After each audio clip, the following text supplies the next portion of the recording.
یہ ہے مکہ کی سب سے بڑی دشمن. یہ ہے وہ عورت جو نبی کریم صلی اللہ علیہ وسلم کے راستے میں کانٹے بچھایا کرتی تھی. مکہ کی گلیوں میں تیرا سچ نہیں چلے گا محمد. یہاں ہم کانٹے بچھاتے ہیں، پھول نہیں. آج اسی گلی سے اس کا گزر ہوگا.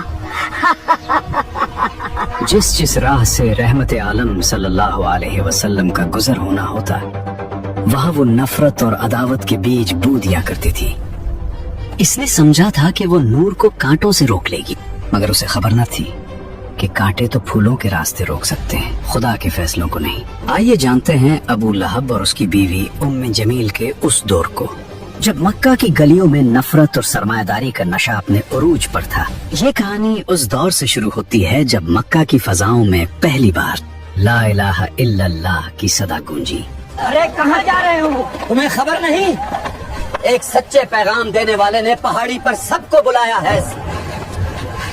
مگر اس ہجوم میں دو ایسے چہرے بھی تھے جن کی آنکھوں میں نفرت اور غصہ اتر آیا تھا، ابو لہب اور اس کی بیوی ام جمیل.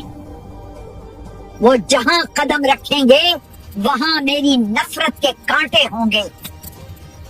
3 برس تک حضور اقدس صلی اللہ علیہ وسلم انتہائی پوشیدہ طور پر نہایت رازداری کے ساتھ تبلیغ اسلام کا فرض ادا فرماتے رہے.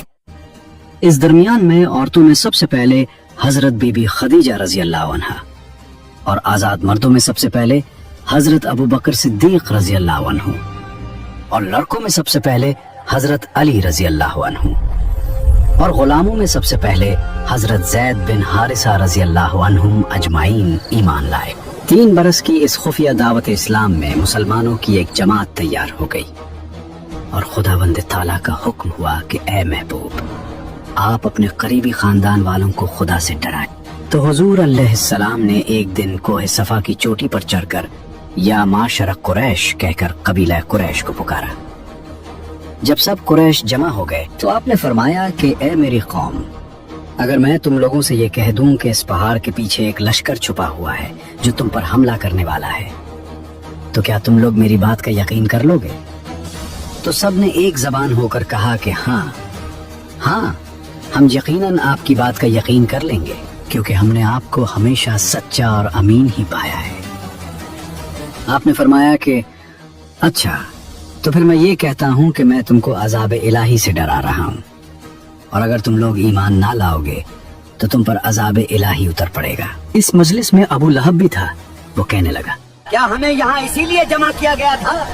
تم نے آج ہمارا وقت برباد کیا اور ہمارے دین پر انگلی اٹھائی. تیرا ناس ہو! کیا اسی بےہودہ بات کے لیے تو نے پورے قریش کو پکارا تھا؟ یہ سن کر تمام قریش، جن میں آپ کا چچا ابو لہب بھی تھا، سخت ناراض ہو کر سب کے سب چلے گئے. ابو لہب کی اس بدتمیزی اور بربادی ہو تیری کہنے کے فوراً بعد آسمان سے فیصلہ آ گیا. اللہ تعالیٰ نے اسی وقت سورہ لہب نازل فرمائی جس میں ابو لہب کی تباہی کی خبر دی گئی. تبت یدا ابی لہب وتب ما اغنى عنه ماله وما كسب سيصلى نارا ذات لهب وامرأته حمالة الحطب في جيدها حبل من مسد. یعنی ابو لہب کے دونوں ہاتھ ٹوٹ گئے اور وہ خود بھی ہلاک ہو گیا.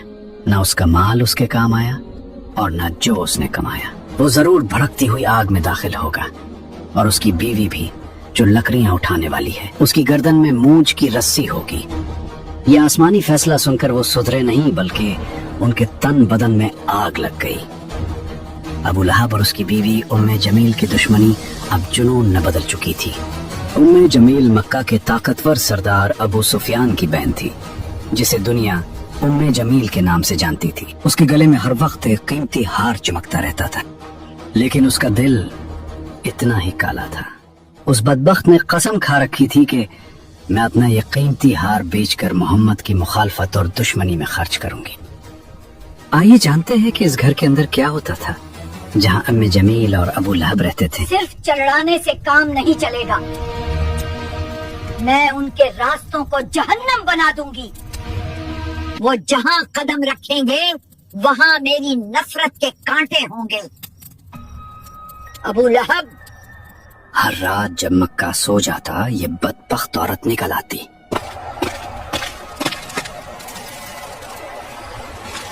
अपने नाजुक हाथों से कांटे जमा करती और उन रास्तों पर बिछा देती जहां से हुजूर सल्लल्लाहु अलैहि वसल्लम फजर के लिए गुजरा करते थे। कुछ दिनों बाद जब उस मगरूर औरत ने सुना कि रब्बे कायनात ने उसका नाम लेकर उसे ईंधन ढोने वाली कहा है, तो उसका तकब्बुर पाश पाश हो गया। वो इंतकाम की आग में जलती हुई हाथ में पत्थर लिए हरम की तरफ भागी। उसका इरादा था कि माज़अल्लाह नबी करीम सल्लल्लाहु अलैहि वसल्लम को नुकसान पहुंचाए, लेकिन देखो कुदरत का करिश्मा। कहाँ है वो? मैंने सुना है वो मेरी बुराई करता है। खुदा की कसम, अगर मैंने उसे देख लिया तो ये पत्थर उसके मुंह पर दे मारूंगी। वो सामने खड़ी थी। हुजूर वही तशरीफ फरमा थे, मगर अल्लाह ने उसकी आंखों पर पर्दा डाल दिया। उसे अबू बकर तो नजर आए, मगर जाने आलम नजर ना आए। वो बड़बड़ाती हुई वापस लौट गई, क्योंकि जिसका मुहाफिज खुदा हो उसे कोई आंख नहीं देख सकती। दूसरी तरफ नबी करीम सल्लल्लाहु अलैहि वसल्लम को हुक्म दिया गया, आप अलैहिस्सलाम हक को अलल ऐलान बयान फरमाइए। चुनाचे उसके बाद आप अलानिया तौर पर दीन इस्लाम की तबलीग फरमाने लगे, शिर्क व बुत परस्ती की बुराई फरमाने लगे, और तमाम कुरैश बल्कि तमाम अहले मक्का बल्कि पूरा अरब आपकी मुखालिफत पर कमर बस्ता हो गया, और हुजूर अलैहिस्सलाम और मुसलमानों की इज़ारसानियों का एक तूलानी सिलसिला शुरू हो गया। देखते हैं कौन हमें हिला सकता है। इधर अबू लहब और उम्मे जमील दोनों मियाँ बीवी की दर्दनाक मौत होनी थी, और फिर वक्त ने पलट खाया। कुरान की बात सच साबित हुई। अबू लहब पर अदसा बीमारी का कहर टूटा।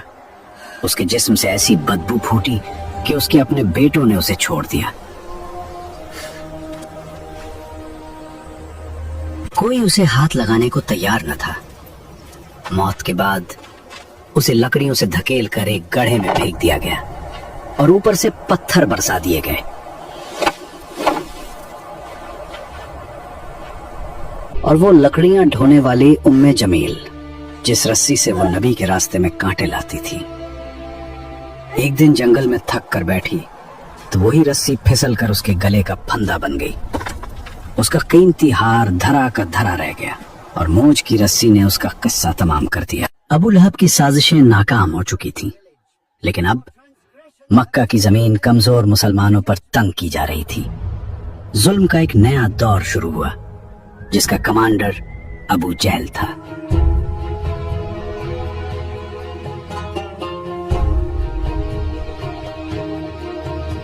उनका फैसला था कि जो भी गरीब या गुलाम कलमा पढ़ेगा उसे इतनी तकलीफ दो कि वो मौत मांगे या इस्लाम छोड़े। कुफार मक्का खानदान बनु हाशिम के इंतकाम और लड़ाई भड़क उठने के खौफ से हुजूर अलैहिस्सलाम को कत्ल तो नहीं कर सके, लेकिन तरह तरह की तकलीफों और ईज़ा रसानियों से आप पर जुल्म और सितम का पहाड़ तोड़ने लगे।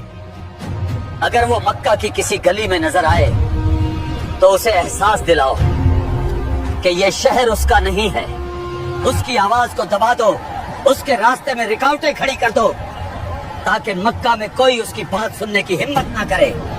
चुनाचे सबसे पहले तो हुजूर अलैहिस्सलाम के काहिन, साहिर, शायर, मजनून होने का हर कूचा और बाजार में जोरदार प्रोपेगेंडा करने लगे। आपके पीछे शरीर लड़कों का गौल लगा दिया, जो रास्तों में आप पर फप्तियां कसते, गालियां देते और ये दीवाना है का शोर मचा मचा कर आपके ऊपर पत्थर फेंकते।